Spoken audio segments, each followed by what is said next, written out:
O seu programa de saúde começa agora. Patrocinadores oficiais.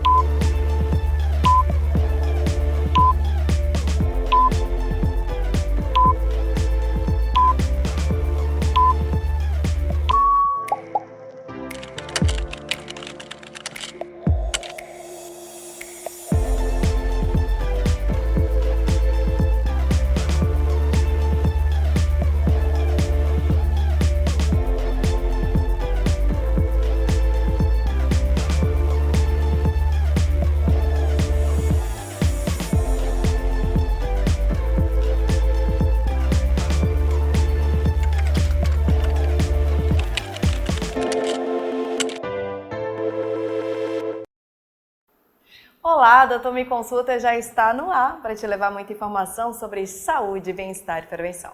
Você sabia que nós estamos no YouTube também? Pois é, então se você perdeu alguma entrevista com aquele seu especialista preferido, não tem problema. Todos os nossos programas se encontram agora também lá no YouTube. E aí você vai poder assistir quantas vezes você quiser, de onde você estiver e o melhor de tudo, vai poder também compartilhar aí com seus familiares e amigos. Lembrando também para você acompanhar o Doutor Me Consulta no Instagram. Lá você confere os nossos bastidores e, claro, um pouquinho também dos nossos especialistas da saúde. E se você ainda não participou do nosso programa, participe. Basta encaminhar para a gente suas dúvidas sobre qualquer tipo de doença ou até mesmo sugerir temas aos nossos especialistas da saúde. Para participar é muito simples, basta você enviar para o número da produção que está aparecendo aí na sua telinha e eu conto com a sua participação. E eu quero mandar um super beijo também aos meus parceiros. Um beijão para a Fabiola, da By Fabiola Moda Feminina, que é quem me veste. Inclusive, ela tem muitas novidades. Então, é só você seguir ela aí no Instagram e conferir. E um beijão também para o Robertinho Milas, que é o responsável pelo meu cabelo e minha make. Siga ele também no Instagram. E agora, fique com o recado do Doutor Me Consulta. Cuide das dores de cabeça. Existem diversos tipos e causas de dor de cabeça. Muitas delas podem indicar problemas graves de saúde. Então, no caso de dores de cabeça que estejam se tornando frequentes ou fortes demais, é importante procurar um médico. Você que acompanhou a última entrevista que eu tive com o nosso neurocirurgião Dr. Simão Lanieri sobre mal de Alzheimer, nós vamos dar continuidade sobre esse tema hoje. Ele já está aqui para conversar comigo e com você que está nos assistindo. Tudo bem, doutor? Seja bem-vindo. Tudo bom, obrigado. Na última entrevista nós falamos o que é, né, sobre sintomas, e hoje a gente vai levar mais para a área do tratamento, né, doutor? Mas o senhor pode fazer uma introduçãozinha em relação ao tema. Perfeito. Lembrarmos do Alzheimer. Alzheimer é aquele déficit de memória patológico que acomete principalmente pacientes acima de 60 anos. Ocorre por uma alteração genética do metabolismo. O metabolismo cerebral acaba acumulando algumas substâncias no cérebro e isso interfere na propagação de informações entre os neurônios. O principal local que é acometido é justamente o hipocampo, onde algumas dessas proteínas vão afetar o hipocampo, que é a porta de entrada das informações, para poder, de lá do hipocampo, as informações serem armazenadas diversamente no córtex cerebral.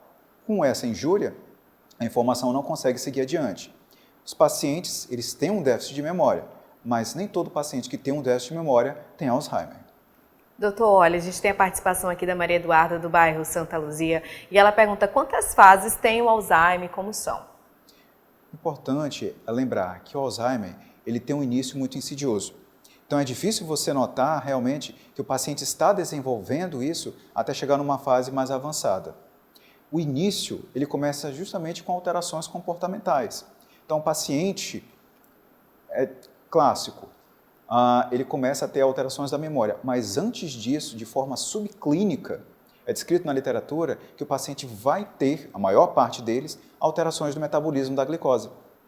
Não é realmente um diabetes, mas ele vai ter uma alteração do metabolismo da glicose, gerando um efeito precursor para o desenvolvimento do Alzheimer. Então, se fosse possível captar esse momento onde o metabolismo está alterado, você conseguiria ver onde e quando o Alzheimer está começando a se instalar. Quando ele já começa a se instalar, ele também, devemos lembrar, do fator genético. Tem uma proteína genética, um gene, chamado apolipoproteína E4. Então, se é E4 é porque tem outros tipos. Essa especificamente é um fator de risco para desenvolver Alzheimer. Então, se você quiser saber, fazer um mapeamento genético que pode avaliar se você tem ou não tem esse gene, é uma possibilidade de desenvolver o mal de Alzheimer. Não é uma certeza, porque o gene está lá não significa que ele está ativo. Ele apenas está lá. Ele pode estar silente. Quando ele está ativo, quando tem alteração nele, aí sim há o desenvolvimento do mal de Alzheimer. O Alzheimer, ele tem os sintomas, entre eles, do início, como eu falei, a alteração da memória, mas também do comportamento.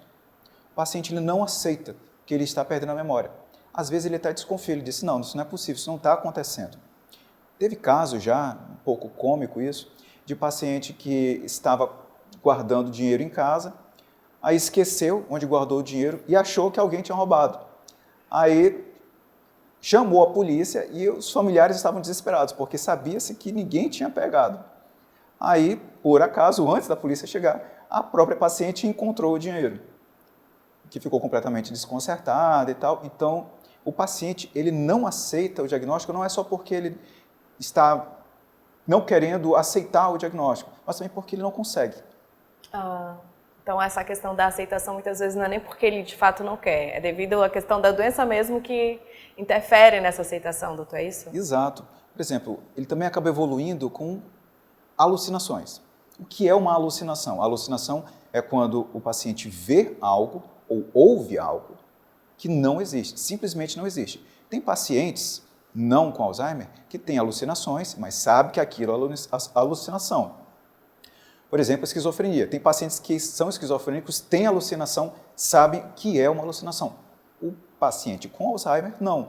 Ele tem uma alucinação e ele acredita que aquilo é realmente verdadeiro. Paranoia. Ele pode também ter paranoia.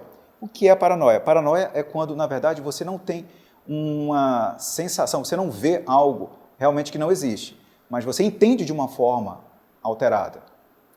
Além da paranoia, você pode também ter um paciente com Alzheimer que tenha depressão, tem ansiedade, além daqueles sintomas todos, como a alteração da motilidade intestinal.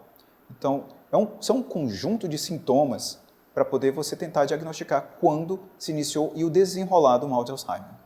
Doutor, tem uma pergunta aqui que é do Carlos, do bairro Paraviana. Ele diz o seguinte: meu tio foi diagnosticado com Alzheimer e eu estou com muito medo de perdê-lo. Como a família pode auxiliar no tratamento? Muito boa essa pergunta, né, doutor? É importante atividade física, importante você não tratar o paciente como se ele já estivesse condenado. Ele está com uma doença, a doença não tem cura, paciência, mas até o final ele está vivendo. Então é você dar o conforto para ele, você estimulá-lo. Atividade física ajuda mesmo. Doutor, essa questão das atividades, né? Tem algumas atividades que é feita com, tipo, caça-palavras, né? Tipo, joguinho da memória. Isso tudo ajuda, não ajuda? Ajuda. Atividade, dois tipos vamos caracterizar. Atividade mental, intelectual e atividade física. Por que atividade física? Porque o paciente também ele começa a ter contrações involuntárias. No evoluir do Alzheimer, ele começa a não ter mais tanta coordenação do corpo. Parece um Parkinson, mas não é. Às vezes o Parkinson pode evoluir com demência, mas nós estamos falando do Alzheimer. Agora, a atividade intelectual também ajuda. Você lê um livro diferente, o paciente ele não está conseguindo ler. Você ler para o paciente, botar para ele fazer atividades diversas, levar ele para o Parque Anauá, vamos lá passear, vamos fazer uma atividade ou outra que ofereça um estímulo diferente. E depois você vai lá e conversa. E aí, você lembra, olha como é que foi? Foi legal, né? Tentar puxar da memória, tentar estimular. É óbvio que ele não vai conseguir lembrar de tudo, mas só o fato de ficar estimulando sem pressionar, porque se você pressiona, o paciente se sente pressionado, começa a ter fica com raiva ou fica com depressão. Então, você estimular tanto na atividade física quanto na atividade intelectual, só vai fazer bem. E até uma forma também de retardar o avanço dessa doença, né, doutor? Quanto mais as pessoas puderem estar estimulando a pessoa que tem o Alzheimer, melhor para essa pessoa que tem o Alzheimer retardar um pouquinho da doença. Mas sabemos que é uma doença degenerativa, infelizmente, que não tem cura, mas se puder fortalecer e estimular, faz com que ele até tenha aí uma qualidade de vida melhor, né? Podemos dizer assim. Exato. É importante para poder nós tentarmos protelar ao máximo o tratamento definitivo, que apesar de não ser a cura, existe, que é o tratamento cirúrgico. Exatamente, doutor. A gente já vai entrar neste quesito sobre a questão do tratamento, porque é a pergunta do João Neto. Ele é do bairro Alvorada e ele pergunta como funciona o tratamento para o Alzheimer e se é disponibilizado no serviço público. Perfeito. O tratamento existe em dois tipos. Existe o tratamento medicamentoso e o cirúrgico. Lembremos que essa deposição de proteínas no cérebro, ela é irreversível. Então, o que nós vamos tentar fazer é, com medicação ou tratamento cirúrgico, aplacar os sintomas. Então, é tentar gerar um pouco de memória, tentar facilitar a memória ser formada.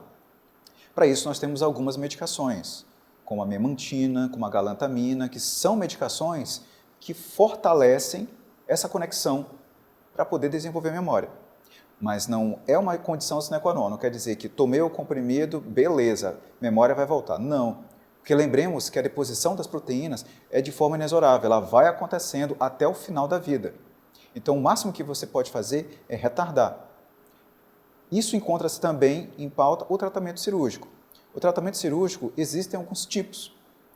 O mais comum dos tipos é a derivação ventrículo-peritoneal. Pode existir em alguns casos, é feito, nem em todos os casos é necessário.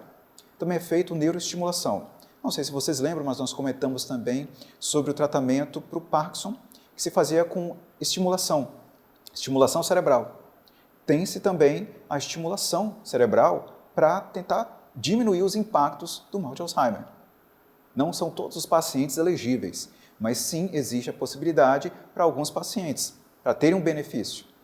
Existem outros tratamentos também, como a injeção de células-tronco, justamente naquelas regiões do hipocampo, onde se está tendo atrofia.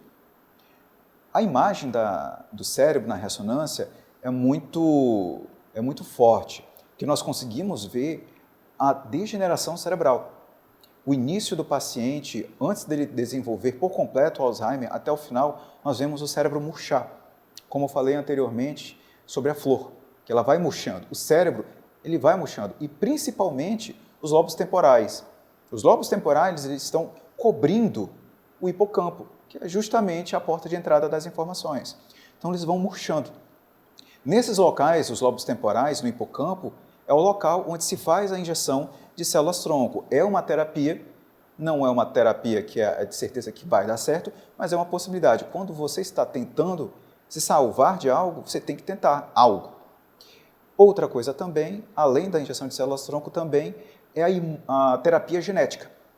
Existe uma terapia genética também para isso, mas também, como eu falei, tudo ainda está muito no início. É muito arrastado o desenvolvimento de um bom tratamento. Um bom tratamento não é assim, até porque precisa passar por crivos para poder ser oferecido à população. Mas agora o que nós temos são pelo menos medicações e alguns tratamentos cirúrgicos, sim. Doutor, uma pessoa quando ela é diagnosticada com Alzheimer, ela ainda está muito ciente da situação, né? Digamos, está muito precoce ainda, está no comecinho. Imagina como é para essa pessoa receber uma notícia de que com o passar do tempo ela vai acabar perdendo a memória, esquecendo os entes queridos dela. Existe um amparo psicológico para isso também? Existe e tem que existir. Lembre-se que o paciente ele vai desenvolver alguns sintomas psiquiátricos. Então, ele vai desenvolver depressão. Ele pode desenvolver depressão, ele pode desenvolver um quadro de psicose, ele pode desenvolver um quadro de alucinações. Então, tudo isso vai afetar o psicológico da pessoa que é portadora do mal de Alzheimer. Então, é importante não apenas o tratamento medicamentoso, vai ter tratamento medicamentoso para essas complicações psiquiátricas, mas é importante também um acompanhamento psicológico, psiquiátrico, sim, do paciente. Ele precisa de alguém para conversar, alguém para se abrir, alguém para expor aquilo que ele está sentindo, as aflições que ele está sentindo, que ele vai guardando tudo para si. Até chegar um momento que ele nem lembra mais o que ele está guardando. Isso é muito triste. Imagina você chegar no final da vida e você estar acamado e não saber a sua história. Então é importante você, obviamente, estar cercado da sua família, mas é importante você ter aquele acompanhamento psicológico. Não, estou com Alzheimer, mas isso aí deixa para depois. Não, é importante.